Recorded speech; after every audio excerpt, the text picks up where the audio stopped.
ప్రస్తుతం మనతో పాటు ఉన్నారు ప్రముఖ ఫ్యామిలీ కౌన్సిలర్ ప్రియా చౌదరి గారు. ఈ మధ్య కాలంలో నా దృష్టికి వచ్చిన ఒక విషయం మీద ఆమెతో మాట్లాడాలనుకుంటున్నాను.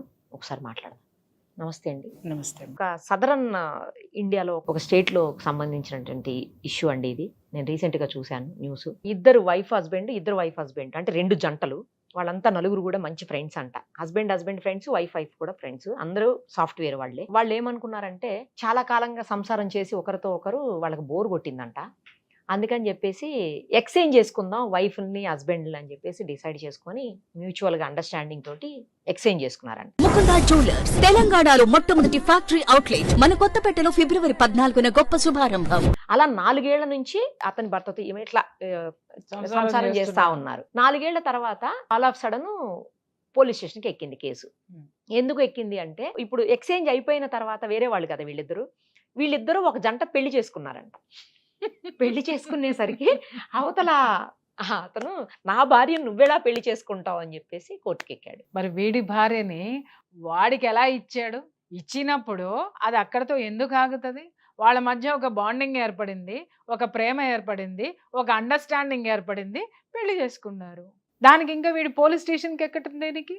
ఇదే నేను చెప్తున్నాను నిరుపమ. చాలా విషయాల్లో కూడా నేను చెప్తున్నాను ఏంటి అని అంటే, సుప్రీంకోర్టు తీర్పిచ్చింది ఎవరితోనైనా బతకడానికి అని చెప్పేసి, అని బతికితే ఎట్టకే ఏడుస్తాయి కాపురాలన్నీ, దరిద్రాలన్నీ ఇలాగే సస్తాయి. మనం ఆ దరిద్రాల గురించి మళ్ళీ మాట్లాడుకోవాలి అని అంటే కూడా ఇంకా జుగుప్స కలుగుతోంది. జుగుప్స అనే కంటే డిక్షనరీలో ఇంకా వేరే పదం ఏదన్నా ఉంటే అది వాడి బోర్ కొట్టింది నాకు కూడా.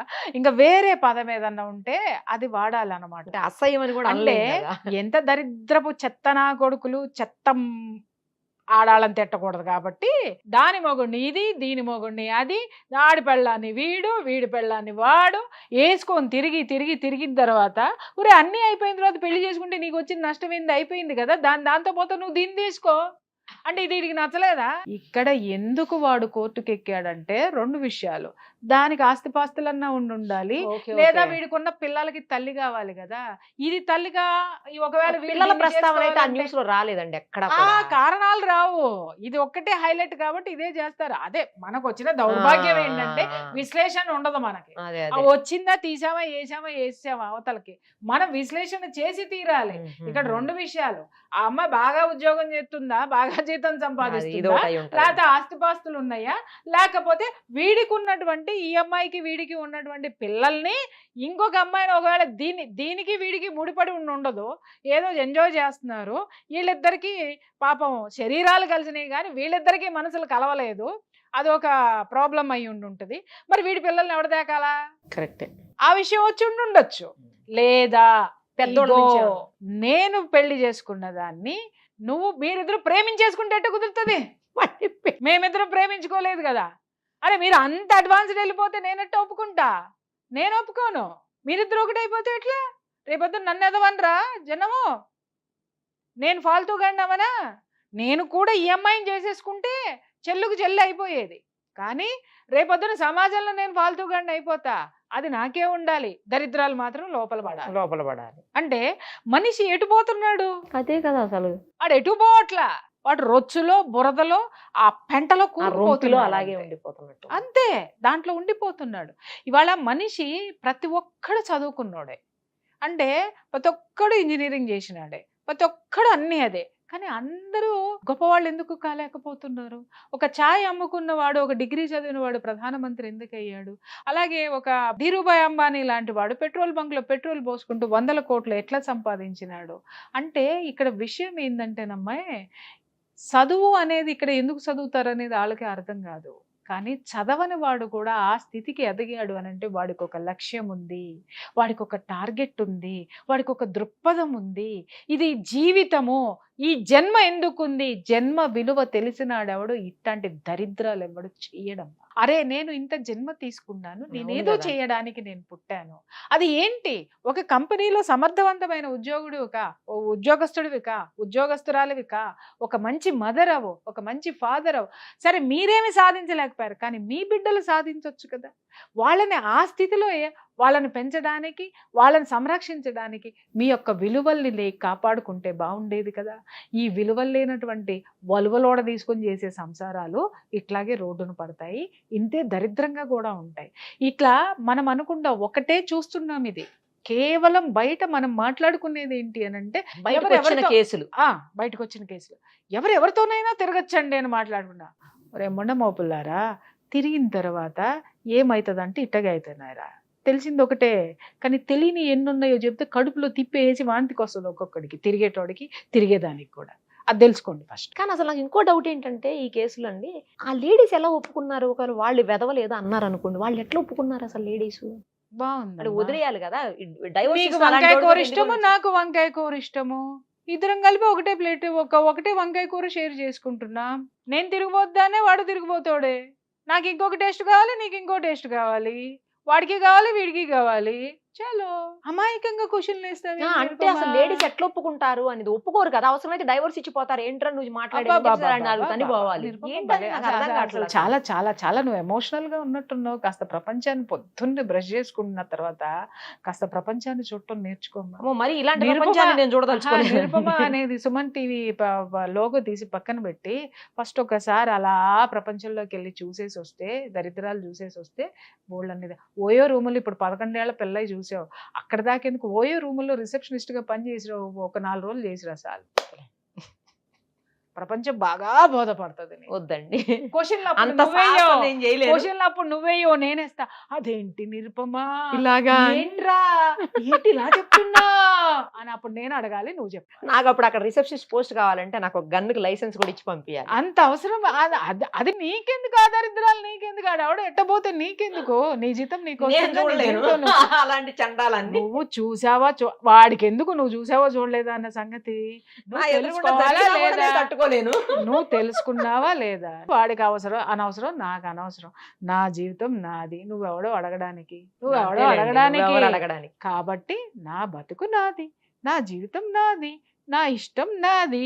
ఆ తర్వాత జరిగే వాటి కూడా మీ కర్మ. అంతే. అంటే జనం వీటి గురించి మాట్లాడుకోరు. ఎంతసేపు అరే పెళ్ళాలను ఎక్స్చేంజ్ చేసుకుంటారంట, వాడి ఒళ్ళో ఇది పడుకుంటుంది, వీడి ఒళ్ళో అది పడుకుంటుంది, ఫేస్బుక్ లో పెట్టుకుంటున్నారంట అంటారు. ఆ తర్వాత ఏం జరిగిందో మాట్లాడంటారు. అయ్యా ఆ తర్వాత ఇవే జరుగుతాయి, ఇలాంటివి జరుగుతాయి. ఈ బయట ఘోరంగా జరుగుతాయి. ఎందుకంటే వాడికి రాసి ఇచ్చేయడం, వాడి ఆస్తులు దీనికి రాసి ఇచ్చేయడం, తర్వాత వీళ్ళు జుట్లు పట్టుకొని కట్టుకోవడం, అది జుట్లు పట్టుకొని రోడ్డు మీద పట్టడం, వీడు మటర్లు చేయించడం.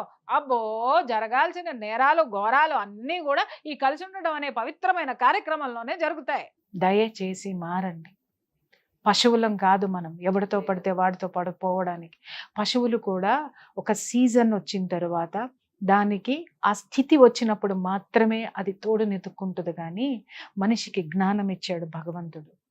పశువుకి ఇవ్వనటువంటిది ఏంటి మనిషికి ఉన్నది ఏంటి అని అంటే జ్ఞానంతో ఆలోచించేటటువంటి ఒక మనస్సుని, ఒక బుర్రని ఇచ్చాడు. అది అభివృద్ధికి పెట్టండి అని మనకింత చక్కటి బట్టలు కట్టుకోవడానికి, చక్కటి నగలు వేసుకోవడానికి, కార్లు ఇవన్నీ ఇచ్చింది. దరిద్రంగా జంతువుల్లాగా పొర్లమని కాదు భగవంతుడు మీకు ఇవన్నీ ఇచ్చింది. దేశం కోసం ఉపయోగపడండి, సమాజం కోసం ఉపయోగపడండి, మీ బిడ్డల్ని చక్కగా తీర్చిదిద్దండి, దాంట్లో ఆనందం ఎత్తుక్కోండి, మనసు ప్రశాంతంగా ఉంటుంది. లేదనుకోండి ఇలా నాలాంటి వాళ్ళ నోట్లో నుంచి బూతులు తిట్లు వినాల్సి వస్తుంది. చూసే వాళ్ళందరికీ చెప్తున్నాను, మళ్ళీ ప్రియా చౌదరి గారు తిట్టారు, సుమన్ టీవీ కూర్చోబెట్టి తిట్టించింది, జరిగే వాటి గురించి మాట్లాడుతున్నాను తప్ప బరాబర్ తిడతా.